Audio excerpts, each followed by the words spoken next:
बिस्मिल्लाहिर्रहमानिर्रहीम। My name is Mohammad Sufiyan and I am physics teacher. आज हम डिस्कस करने जा रहे हैं लेक्चर नंबर 6। सब्जेक्ट फिजिक्स है। टॉपिक हमारे पास है instantaneous acceleration. Simple harmonic motion के अंदर हमने इंस्टेंटेनियस डिस्प्लेसमेंट का एक्सप्रेशन ड्राइव किया था, फिर हमने इंस्टेंटेनियस वेलोसिटी का एक्सप्रेशन ड्राइव किया था। अब हम ड्राइव करने जा रहे हैं इंस्टेंटेनियस एक्सेलरेशन का एक्सप्रेशन। तो एक्सप्रेशन ड्राइव करने से पहले हम सबसे पहले अंडरस्टैंड करते हैं कि हमने स्प्रिंग के साथ जो अटैच मैस था उसकी जो वाइब्रेशन थी उसको हमने सर्कल में कन्वर्ट कर लिया था। हम अब सर्कल के कुछ पैरामीटर्स अंडरस्टैंड करते हैं। सबसे पहले मैंने एक सर्कल अज्यूम कर लिया है बच्चों। अब इसमें मैंने एक हॉरिजॉन्टल लाइन सपोज की है और एक वर्टिकल लाइन, दोनों लाइन एक पॉइंट के ऊपर इंटरसेक्ट कर रही हैं। ये वाला पॉइंट, इसे मैंने ओ का नाम दे दिया है। एक line horizontal that is represented with red colour and second line is a vertical that is represented by blue colour. दोनों एक पॉइंट के ऊपर इंटरसेक्ट कर रही हैं, तो मैंने उस पॉइंट को जीरो का मतलब ओ का नाम दे दिया है, ओरिजिन पॉइंट। तो एक बात, ये हमारे पास एक वेक्टर है जो कि डायरेक्टेड है अलोंग एक्स एक्सिस, और ओ से O1 का नाम हमने इसको दे दिया है। ये कब होगा? जब मैस मीन पोजीशन पर होगा। जब मैस वर्टिकली अपवर्ड मूव करना स्टार्ट करेगा, ये वेक्टर एंटी क्लॉकवाइज मूव करना स्टार्ट कर देगा, रोटेट करना स्टार्ट कर देगा, और ये वेक्टर अब O1 से P तक पहुंच चुका है। अब ओ पी, हम इसको ये एंगल थीटा बना रहा है विद एक्स एक्सिस। हम इसको रिजॉल्व भी कर सकते हैं। ये इसका वर्टिकल प्रोजेक्शन आ गया है। ये ऑरेंज लाइन जो है इसका वर्टिकल प्रोजेक्शन और इसका हॉरिजॉन्टल प्रोजेक्शन भी होगा। क्योंकि हमें कंसर्न है वर्टिकल प्रोजेक्शन से, तो हम वर्टिकल प्रोजेक्शन को ही जूम करेंगे। तो ये मैंने इसको एस का नाम दे दिया इस पॉइंट को, और पी से एस तक हमारे पास प्रोजेक्शन है और उसकी मैग्नीट्यूड है एक्स। अब हम इस प्रोजेक्शन को इस O से अपवर्ड भी ड्रॉ कर सकते हैं, क्योंकि यहाँ पर ड्रॉ कर लें या इस पॉइंट पे ड्रॉ कर लें, एक ही बात है। नेक्स्ट हमारे पास बच्चों P पॉइंट के ऊपर, क्योंकि हम डिस्कस करने जा रहे हैं इंस्टेंटेनियस एक्सेलेरेशन, और ये सर्कुलर मोशन है। सर्कुलर मोशन में आपको पता है कि किसी भी पॉइंट पर जो एक्सेलेरेशन होता है वो टूवर्ड सेंटर होता है। जब कोई बॉडी सर्कल में मूव करती है, उस सर्कल के ऊपर हर पॉइंट पर जो एक्सेलेरेशन होता है वो डायरेक्टेड टूवर्ड सेंटर होता है। तो मैंने ये ग्रीन एरो के साथ एक्सेलेरेशन शो किया है। और चूंकि पी पॉइंट पर बात कर रहे हैं, तो पी पॉइंट पर जो एक्सेलेरेशन होगा that is called AP and directed toward origin. अब ये देखें कि एपी जो कि एक्सेलेरेशन है पी पॉइंट पर अलोंग या टूवर्ड ओरिजिन, ये एंगल बना रहा है theta with that horizontal line. अब इस हॉरिजॉन्टल लाइन को जो कि थीटा के साथ है, ये ए पी का कंपोनेंट होगा, इसे बोलेंगे एक्स कंपोनेंट। ऐसे ही ए पी का वाई कंपोनेंट होगा that is represented with black arrow, और उसका नाम है ए पी वाई।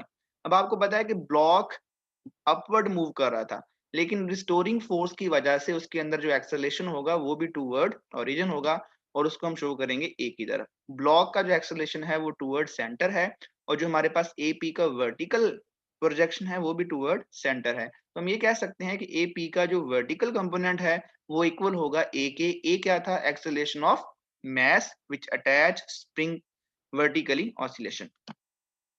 तो हमारे पास ओ पी वेक्टर की जो मैग्नीट्यूड है वो बेसिकली एक्स नॉट है। एक्स नॉट क्या थी? Basically amplitude from mean position to extreme position. बच्चों अब यहाँ पर अंडरस्टैंड करें, when the point P moves in a circle of a radius x naught, then it will have an acceleration AP x naught omega square that will be directed toward the center of circle। वो कहता है कि जब ये vector circle में घूमता है जिसका रेडियस एक्स नॉट है, तो उसका जो एक्सेलेरेशन होगा वो होगा a p is equal to x not omega square. अब ये एक्सप्रेशन कहाँ से आया ये डिस्कस करते हैं। आपको पता है कि ये जो पॉइंट है, ये जो वेक्टर है, ये सर्कुलर मोशन परफॉर्म कर रहा है यहाँ पर। ठीक है, हमने बेसिकली स्प्रिंग की सिंपल हार्मोनिक मोशन को जिसके साथ मैस अटैच था उसको मैंने यूनिफॉर्म सर्कुलर मोशन में कन्वर्ट कर लिया था। और आपको पता है जब बॉडी सर्कल में घूमती है उसके पास कौन सा एक्सेलेरेशन होता है? Centripetal acceleration. तो a become equal to v square over r. अब आप लोगों को पता है कि v किसके इक्वल होता है बच्चों? आर ओमेगा के इक्वल होता है। ये आ गया। तो अगर मैं यहाँ पर v की जगह पे आर ओमेगा पुट करूँ तो मेरे पास एक्सप्रेशन आ जाएगा a is equal to r square omega square over r. तो नीचे एक डिनोमिनेटर में आर है और नोमिनेटर में आर का स्क्वायर है, दोनों कैंसिल हो जाएंगे, ऊपर हमारे पास एक आर बच जाएगा। तो एक्सप्रेशन बना a become equal to r omega square. क्योंकि हमारे केस में रेडियस आर नहीं है, हमारे केस में रेडियस एक्स नॉट है, और हमारे पास चूंकि इस पॉइंट के ऊपर पॉइंट पी के ऊपर एक्सेलेरेशन ए नहीं है बल्कि ए पी है, तो मैं इस ए को कन्वर्ट कर दूंगा ए बी के अंदर, और रेडियस को कन्वर्ट कर दूंगा एक्स नॉट के अंदर। तो in our case a p become equal to x not omega square. जो इस थ्योरी के अंदर ये वाला एक्सप्रेशन लिखा हुआ था हमने यहाँ से ड्राइव कर लिया छोटी सी डेरिवेशन के बाद। We want to find out the expression of acceleration of point n। अब यहाँ पर point n आप लगा सकते हैं। इस पॉइंट पर हम उस पॉइंट n का एक्सेलेरेशन फाइंड करना चाहते हैं जो परफॉर्म कर रहा है simple harmonic motion, executing simple harmonic motion at the diameter of circle. ये सर्कल का डायमीटर है वर्टिकली या हॉरिजॉन्टल भी हो सकता है, चूंकि मैस स्प्रिंग सिस्टम वर्टिकली था तो वर्टिकली उसका डायमीटर ज्यूम किया जाएगा।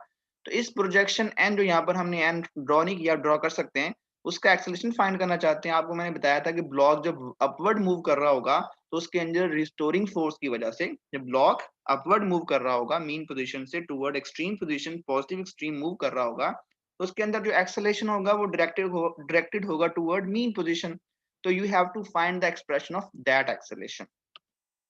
द एक्सेलेरेशन ए, ठीक है, जहां पर जो पॉइंट होगा उसका एक्सेलेरेशन हमारे पास क्या है, ए है, of point n is the vertical component of acceleration AP along the diameter DE। यहाँ पर आप DE लिख सकते हैं, मैंने ये वाली चीजें स्किप कर दी यहाँ पर क्योंकि आप ऑलरेडी इस डायग्राम को अंडरस्टैंड कर चुके हैं प्रीवियस आर्टिकल में। तो जो A है वो बेसिकली AP के वर्टिकल कंपोनेंट के इक्वल है, तो मैंने इसे इक्वेशन नंबर 1 के अंदर यूं लिख दिया है, A become equal to APY, that is called equation number 1।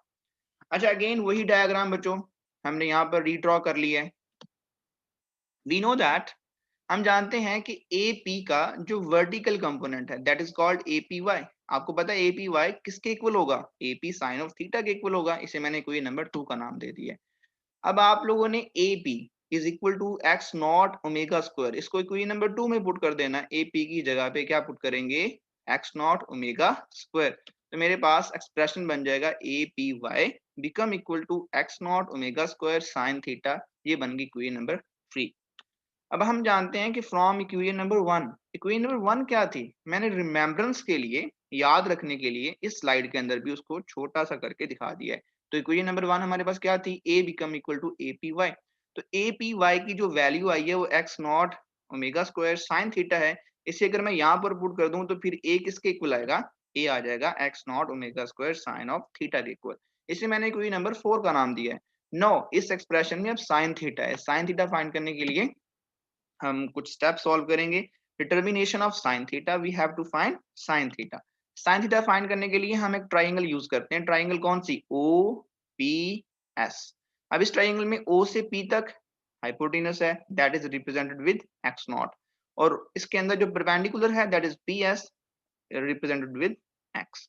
Base की हमें जरूरत नहीं है क्योंकि साइन थीटा के अंदर बेस की कोई वुक्कत नहीं होती। Sine theta become equal to perpendicular divide by hypotenuse. Perpendicular हमारे पास डायग्राम में क्या है बच्चों, एक्स, और हाइपोटेनस किसके इक्वल है बच्चों, एक्स नॉट। तो परपेंडिकुलर की जगह पुट करेंगे एक्स और हाइपोटेनस की जगह पुट करेंगे एक्स नॉट। तो that is sine theta become equal to x over x naught. अब इस sine theta become equal to x over x naught को आप इक्वेशन नंबर 4 में पुट कर देंगे। तो फ्रॉम इक्वेशन नंबर 4, तो A become equal to x not omega square x over x naught. अब ये एक्स नॉट मल्टीप्लाई हो रहा है और ये एक्स नॉट डिवाइड हो रहा है, दोनों कट जाएंगे, तो एक्सप्रेशन हमारे पास बन गया A become equal to omega square x. अब इस एक्सप्रेशन में थोड़ी सी इनॉमलीज हैं। वो इनॉमलीज क्या है, the direction of displacement and acceleration are opposite to each other. अब देखें इस प्रोजेक्शन की जो डिस्प्लेसमेंट है दैट इज वर्टिकली अपवर्ड। जो OP वेक्टर को मैंने इस प्रोजेक्शन में कन्वर्ट किया था, डिस्प्लेसमेंट इसकी वर्टिकली अपवर्ड है, प्रोजेक्शन इसका वर्टिकली अपवर्ड है, लेकिन एक्सेलेरेशन किस तरफ है, डाउनवर्ड है। तो फिर displacement and acceleration are opposite to each other. तो इसको हम फिर यूं लिख सकते हैं, A become equal to minus omega square x. मैंने माइनस क्यों लगाया, वो बता रहा है कि acceleration and displacement are opposite to each other. तो इस प्रोपोर्शनैलिटी कांस्टेंट को, ये ओमेगा स्क्वायर को हम प्रोपोर्शनैलिटी कांस्टेंट में एब्जॉर्ब करवा सकते हैं। Acceleration is proportional to minus x. अब ये क्या बता रहा है, this expression shows that acceleration of simple harmonic oscillation is proportional to displacement and is directed toward mean position. बच्चों आज का आर्टिकल हमारा यहीं खत्म होता है। अगर किसी को कोई बात समझ ना आई हो वो कमेंट बॉक्स में मैसेज करके पूछ सकता है। Thanks for watching.